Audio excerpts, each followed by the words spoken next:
everybody, welcome back. It's FAQ with me, Chris Candiah. And FAQ was going to stand for Frequently Asked Questions, but because of the current crisis we're in, I've called it Faith and Quarantine. And each evening, Monday to Friday, we're looking at a different passage of the Bible that might help us know how to love God, how to live, how to wrestle with some of the big challenges that we're facing right now as the coronavirus pandemic locks us all in. And we know that this coronavirus affects different people in different ways. There are people that are going to be poor, there are people going to be unemployed, and there are people that are just going to feel claustrophobic and worried. And wherever you are on that spectrum, I hope this little video can help you. And our aim is encouragement and inspiration. Love to know where you are. So if you're currently watching, drop me a message, give me a little thumbs up, tell me that you're getting this loud and clear, and always open for little suggestions about how we can make this better. My name is Chris Candiah. I'm the founding director of a charity called Home for Good, which is all about trying to find loving homes for children in the care system. It's a busy time for the charity because sadly lots of kids are going to come into care during this pressure cooker that's on families, and sadly lots of families are going to struggle to care for children because of infections. So if that's something you'd like to find out more about, please message me and I'll be in touch soon. Now, I don't know about you, but my days are beginning to develop a bit of a routine. And some of that routine involves Joe Wick in the morning and a PE workout with the kids. And some of that involves our one socially isolated bit of exercise or a walk in the day. Some of it is having a set regular time for meals, and some of that's really good. Being able to have family meals for breakfast, lunch and dinner. That's lovely, isn't it? But some of that routine can get difficult to live with. Sometimes it can become monotonous even after just 2 weeks of this kind of experience. But that repetition actually reminds me of a situation in the Bible and a character that we're going to be looking at today. The character's name is Gideon, and you might have heard of him, A, if you're familiar with the Bible, or B, if you've ever received a free Bible. Maybe in a hotel there's a group called the Gideons, and they take their name from this character in the Bible. And we're going to look a little bit at him and what he can teach us about finding God or meeting God in lockdown, and how we make sure that we don't fall out with God when the lockdown's over. So in order to understand the situation, you need to know we're looking at the book of Judges, which is the book that comes straight after Joshua. And we've been looking at Joshua in the last few episodes, and you can catch them up either on my Facebook stream or on YouTube. And at FAQ with Chris Candiah is the YouTube connection. But this book of Judges is like a routine, or in worse circumstances, a broken record. The same things happen over and over and over again. There's an amazing rhythm to the book. And if you know that rhythm, you know that routine, it will help you unlock what's going on here. Each time the people of Israel rebel against God, he's given them the promised land, but instead of enjoying it and honouring God, they rebel against him. And after rebelling against God, God allows them to taste a little bit of his judgment, and he brings retribution, normally in the means of another nation invading Israel and making their life really difficult. And then at some stage during this retribution, there is a time when the people of Israel cry out to God and repent. They ask for God's mercy. If we realise we've done stuff wrong, please would you forgive us? And then God normally sends a rescuer, and that rescuer brings restoration. And that's the pattern over and over and over again. And the judges that are mentioned in the book of Judges are normally the rescuer that God sends. The trouble is, the rescue doesn't seem to last very long. And for many people, they see a little picture of what Jesus comes to do. He's like a judge, a rescuer, but instead of making us fall again into the same problems and the same brokenness that we had before, he's actually able to restore us and change us, not just our circumstances. So all the judges will fail because none of them can bring the change and transformation that Jesus can bring. Anyway, so Gideon is one of the judges in the midst of this broken record. And before we kind of think about him, just think about this for a minute. Every time things get bad, then people decide to call out to God, even though they kind of got themselves in this mess in the first place. And the amazing thing about God in the book of Judges is his faithfulness to his people, even though they keep having this cyclical behavior of, repentance and then rebellion, retribution, and then restoration. All of this going over and over again. But every time the people of Israel cry out to God, God is merciful to them and he listens to their prayers. And you might think, well, that pattern sounds a little bit like my life. And actually, it feels a bit like my life too. There are many times that I've messed up and I've got myself in a mess, and I've had to cry out to God and ask for his forgiveness and his rescue. And God's been so gracious that he's offered it to me, and he's picked me up and he's sorted me out. And then after a little while, I end up falling into those same patterns of bad behavior, and it all happens again and again and again. And I guess God is so merciful and gracious that even though I've messed up so many times, he'll still offer me another chance to be right with him. And we all need that. We all need that from God, and we all need that from other people too, don't we? The chance to put things right, to restore a relationship, to ask for forgiveness, and to begin again. And so, wherever you are on your spiritual journey, I hope you know that there is a God who is faithful to you, no matter how much we have messed up our lives. And if we will reach out to him, he will be merciful. Anyway, Gideon. Let me zoom in to chapter 6, verse 1.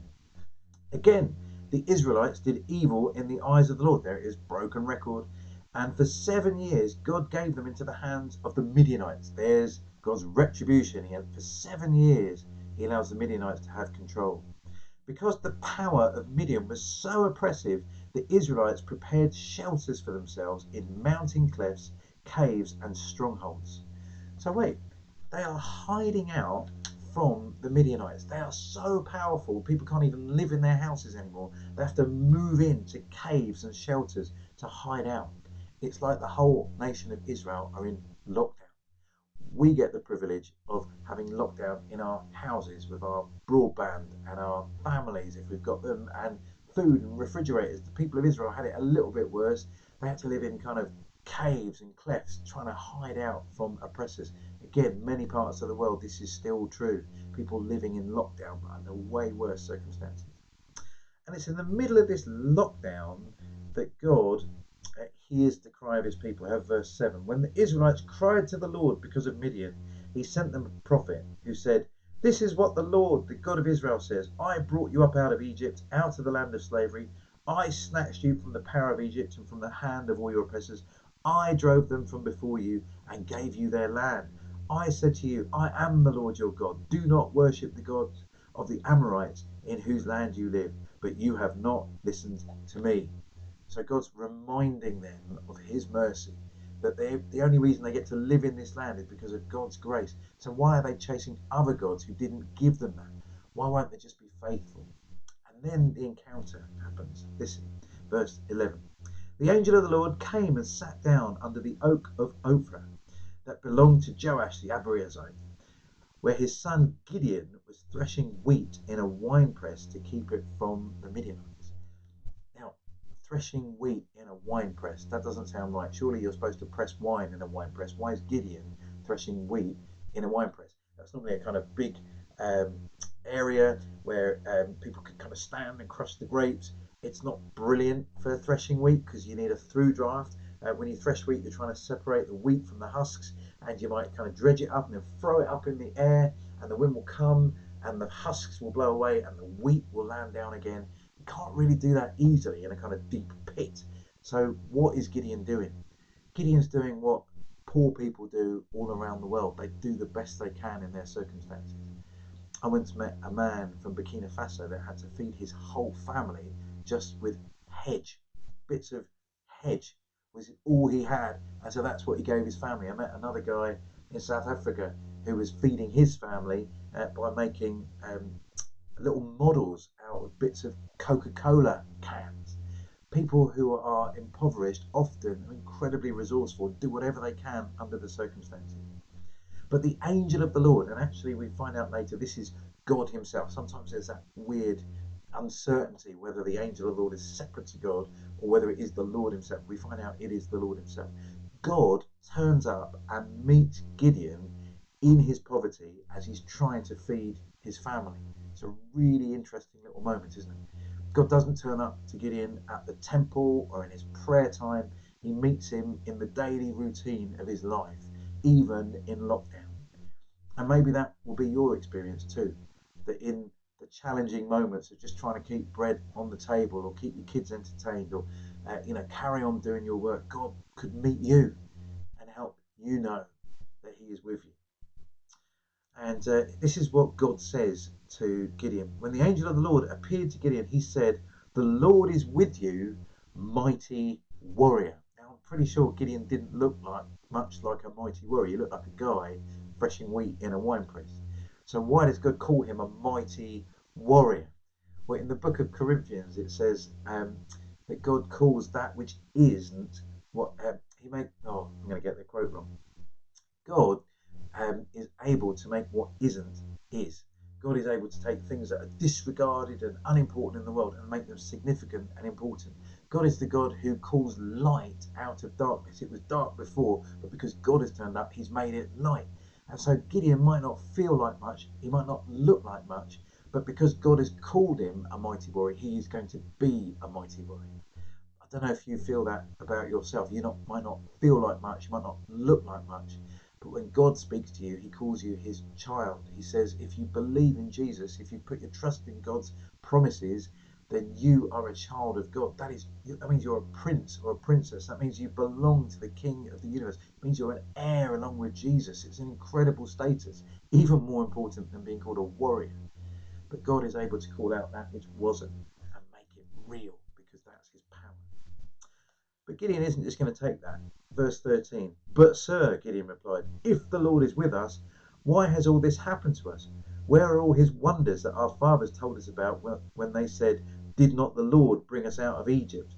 But now the Lord has abandoned us and put us into the hand of Midian." This is incredible. We've already talked about the mercy and grace of God, that even when we've messed up, if we cry out to him, he'll have mercy on us. But Gideon is having a bit of a set-to with God. He's having an argument with God. He's saying, "Oh, well, wait, you might say the Lord is with me and I'm a mighty warrior, but where is God? Where is God when we needed him?" Maybe that's a prayer that you're praying right now.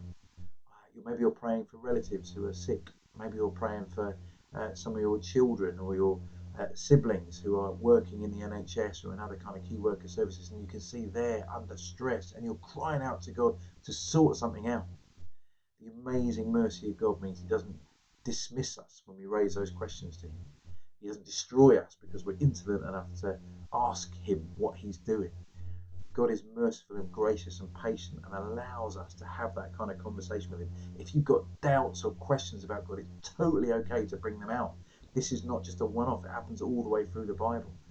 And questions are something I enjoy. So if there are particular questions you've got, please drop me a message, tell me what your question is, and I'll do my best to answer them in the coming up episodes.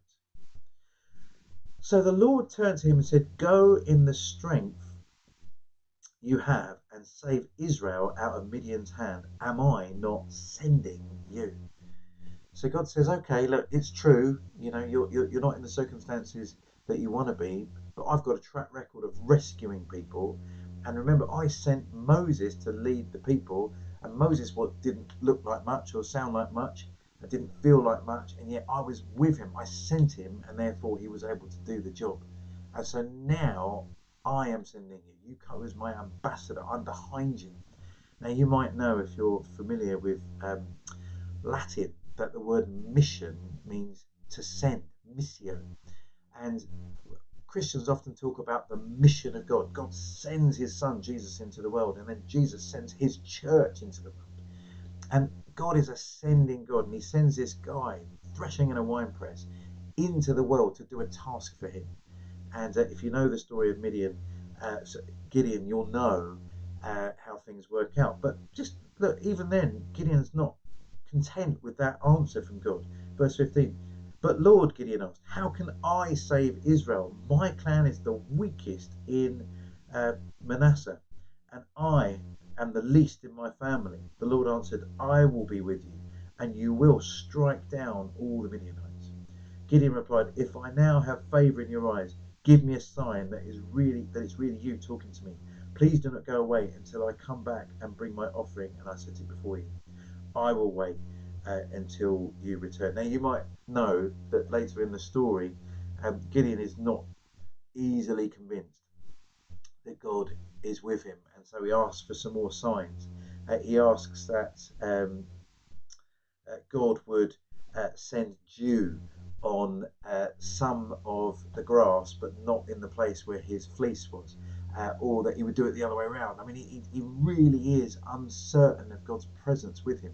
When we lived in Albania, a shepherd prayed a similar prayer. He went into his tent one night, he thought he'd heard from God, and he said, right, God, if you are with me, this fleece that I'll lay out overnight, I want you to make it rain or dew around the fleece, but not on the fleece. And so he went to bed, and the next morning he woke up, and the fleece was gone. Someone had stolen it. I'm not sure Gideon is supposed to be a model for how we test the will of God. I think we're just supposed to be seeing here that Gideon is quite weak, actually, that he needs a lot of support from God, and God's gracious to him and allows him to have it. Anyway, the story goes on, and Gideon really does defeat the Midianites in quite incredible ways. He takes an army of Israel up against what felt like a locust plague of Midianites. There were so many, they were like locusts on the hills. And yet, God says, no, your army is too big. And God whittles the army down in an interesting way about how they drink water, whether they lap or they cup it up.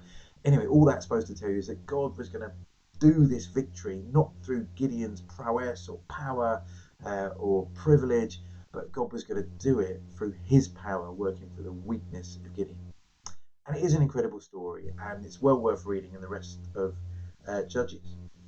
And I guess this part of the story, you might want to say, look, you might not feel like you have the power or capacity to keep doing what God's calling you to do. Well, God equips us to do whatever he's asked us to do. And if he's asking you to be a great mum or dad or neighbour or paramedic or doctor or even a broadband engineer, then God will give you the resources to be able to do the task that he's asked you. However difficult it looks, God will do that. And we just need to draw those resources from him. And it can be that in the middle of a lockdown and in the middle of a crisis, that's when we get to meet God. And God might turn up in our lives, just in the mundane workings of our lives. You might just sense his presence. You might realize your need of him, and you can cry out to him, and he's merciful enough to come and reach out to us and love us and welcome us into the family. But after the crisis has finished, how will we respond to God? Will we forget about him? Or even worse, will we betray him? Because many people know half of the story of Gideon and not the second half. Let me read you how things end with Gideon. This is chapter 8, verse 22. The Israelites said to Gideon, rule over us, you, your son, and your grandson, because you have saved us out of the hand of Midian. Interestingly, this is the setting up of a kind of hereditary monarchy. And God's giving Gideon the permission, well, the people of Israel, not God, the people of Israel are giving Gideon the permission to start off a new monarchy with his lineage. But Gideon says the right thing. He says, no, I tell you, I will not rule over you, nor will my son rule over you. The Lord will rule over you. That is exactly right. The nation of Israel is not supposed to be like any of the other nations. They were different because God was their king. They didn't need a king. In fact, the whole of the book of Judges is getting us ready to receive the king that God is going to choose. But we'll get there. But anyway, at this moment in their history, they didn't need a king. And Gideon's right. He says, no, don't ask me to be a king. But he says this, I do have one request, that each of you give me an earring from your share of the plunder. It was the custom of the Ishmaelites to wear gold earrings. They answered, we'll be glad to give them. So they spread out a garment, and each man threw a ring from his plunder onto it. The weight of the gold rings he asked for came to 1,700 shekels, which is about 20 kilograms. Not counting the ornaments, the pendants, and the purple garments worn by the king of Midian, all the chains that were on their camels' necks. Gideon made the gold into an ephod, which he placed in Ophrah. That's a kind of like a dress, like a gold dress, which he placed in Ophrah, his town. all Israel prostituted themselves by worshipping it there, and it became a snare to Gideon and his family. That's the end of the Gideon story. This guy that came from nothing was met by God, raised up as a mighty hero to kind of defeat God's enemies, and then he was so close to doing the right thing. God's going to be your king, not me. But you know what? Just give me a bit on the side. Give me some gold, and we'll call it quits. But that offering that should have gone to God was accepted by Gideon and ends up becoming an idol. Normally, it's part of God's judgment on rebellious Israel that they end up worshiping, because they end up worshipping other gods and then get invaded again. But actually, Gideon, their rescuer, is the person they kind of need rescuing from because he's led the people astray. This is a really weird story. So, what do we learn from it? I guess for all of us, whether we're in leadership or whether we're just ordinary followers of God, all of us need to be aware that our success and influence in the world does not mean we're not capable of also falling away from God ourselves and leading other people astray. What we all need, and I'm preaching this to myself, are humble hearts. That the success that we have in this world, whether that's like financial success or influential success or business success or family success, whatever that is, we never start thinking it's about us and we kind of deserve kind of the benefits of that. We've always got to be given back to God what He's given to us. We've always got to acknowledge that God is the source and He deserves our love and our allegiance. And when we get that wrong, we're in Gideon territory and we might start keeping to ourselves, which should only be for God. And that's the beginning of the end for Gideon. So, how do you meet God? You can meet God anywhere, even in the middle of this crisis. How do you stay faithful to Him after the crisis is end? We keep this attitude of gratitude, keeps giving back to God what He's given to us, not keeping it up for ourselves, but passing it on to Him. I need to hear that every day, and I hope it's been helpful to you too. Love to be in touch. Do let me know where you are in the world if this has been helpful. I got a message the other day from a Dutch doctor who was just going back to his GP service, and he said this had helped him to keep going. If this is helping you to keep going, drop me a line, let me know how you're getting on, and I will see you tomorrow at 8 o'clock GMT.